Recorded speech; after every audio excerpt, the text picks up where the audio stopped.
Now, speaking of crisis, Israel's northern neighbor, Lebanon, is still waiting for the dust to settle following the tragic explosion in Beirut.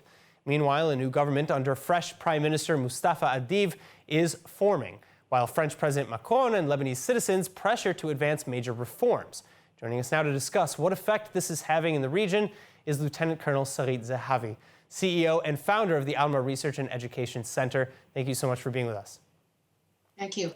Now, I want to talk about the designated Prime Minister Mustafa Adiv. We know that he has served in recent years as Lebanon's ambassador to Germany, and he's considered a candidate for compromise. But will he join Hezbollah in a coalition, or will he try to maybe build a more secular, or allegedly free government?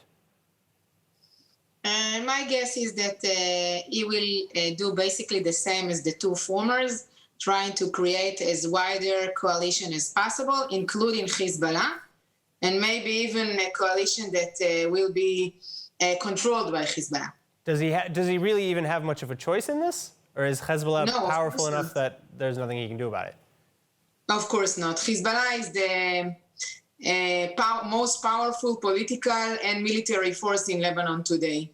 So why, when French President Macron is touching down in Beirut and he's talking about how, certain reforms must happen before sanctions or aid are imposed, how can he get around that truth about Hezbollah? I think that President Macron is part of that. The fact that he is meeting Hezbollah parliament members.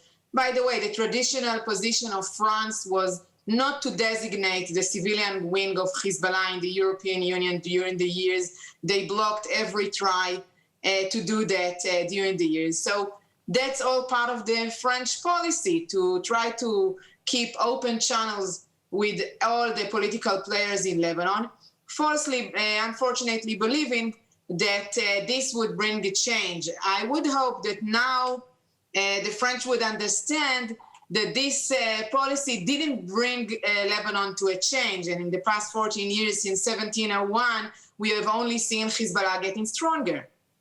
So, what does this mean for the Lebanese citizens on the street who have been protesting for one reason or another, really, for months? Well, I already wrote about it, that there is very little hope, especially following the outcome of the tribunal that investigated the Hariri assassination.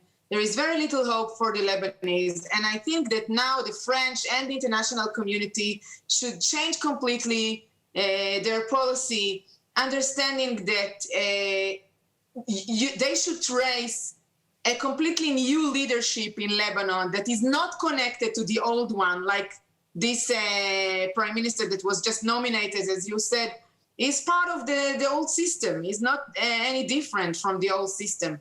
And more than that, to supervise much closely to where the civilian and humanitarian assistance is going, rather than speaking with Hezbollah and giving it and making it legitimized in the way Macron is acting, actually. All right, Lieutenant Colonel Zehavi, thank you so much for being with us. Thank you.